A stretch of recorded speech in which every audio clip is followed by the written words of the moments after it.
ඔයා බැංකුවෙන් ලෝන් එකක් ගත්ත කෙනෙක් වෙන්න පුළුවන්. එහෙම නැත්නම් ලෝන් එකක් ගන්න බලාපොරොත්තුවෙන් ඉන්න කෙනෙක් වෙන්න පුළුවන්.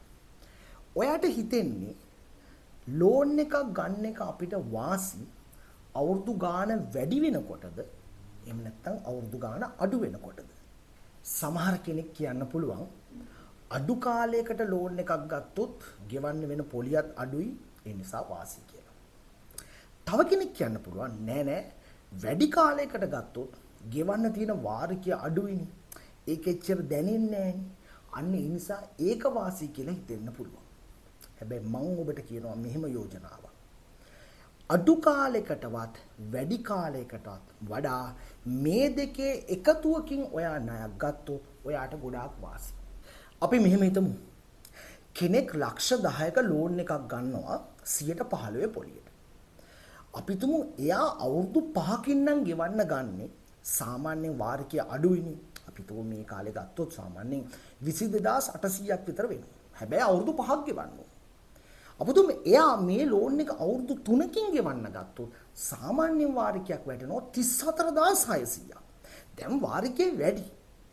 හැබැයි කාලෙ ඉක්මනට යනවා. අවුරුදු 3න් ඉවර වෙනවා. මම හිතනවා මේ දෙකෙන් ඔබට වාසි මෙහෙම කළා නම් ඔබ අවුරුදු 5ට ගෙවන්න ලෝන් එක ගන්න. එතකොට වාගේ වාරිකය 22800යිනේ. ඔයාට වාරිකයක් දෙකක් ගෙවලා ඔයාට පුළුවන් නම් ණය මුදලේ කැපිටල් පෝෂන් එක. ඒ කියන්නේ ණය මුදල අඩුවන ප්‍රමාණයක් ගෙවන්න පුළුවන් නම් ඔයාට එතනදී ලොකු වාසියක් ලැබෙනවා. මොකක්ද ලැබෙන වාසිය? හිතන්න ඔයා පළවෙනි වාරිකයේ දෙවෙනි වාරිකයේ ගෙවලා ලක්ෂ 2ක් කැපිටල් පෝෂන් එක ගෙවුවා. එක පාරටම ඔයාගේ ණය මුදලෙන් ලක්ෂ 2ක් අඩු වෙනවා. ඒ වගේම තමයි ඔයාගේ ණය මුදල ගෙවන්න තියෙන කාලයත් අඩු වෙනවා. සමස්ත ණය මුදලට ගෙවන්න තියෙන පොලියත් අඩු වෙනවා. හැබැයි ඔයා ගෙවන්නේ අර අවුරුදු 5ට ගෙවන්න ගත්ත වාරිකයම තමයි. ඉතින් මේක ඔයාට ලොකු බෙනිෆිට් එකක් මට හිතෙන විදිහට. කෙනෙක්ට හිතෙන්න පුළුවන් ඒක පාඩුයිනි කියලා. ඕයි මෙතනත් පුළුවන්. ලක්ෂ 2කින් ණය මුදල ගෙවන්න නැතුව වෙන වැඩක් කරා නම් මට වාසියිනි කියලා.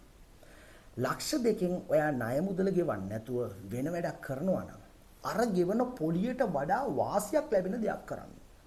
එහෙමනම් ඔයාට පුළුවන් ස්වර්ණාභරණ වගේ දේවල් මිලදී ගන්න පුළුවන්. අපිටම ඉඩමක් ගන්න පුළුවන්. ඉතින් ලක්ෂ 2කින් ඉඩමක් ගන්න බෑනේ.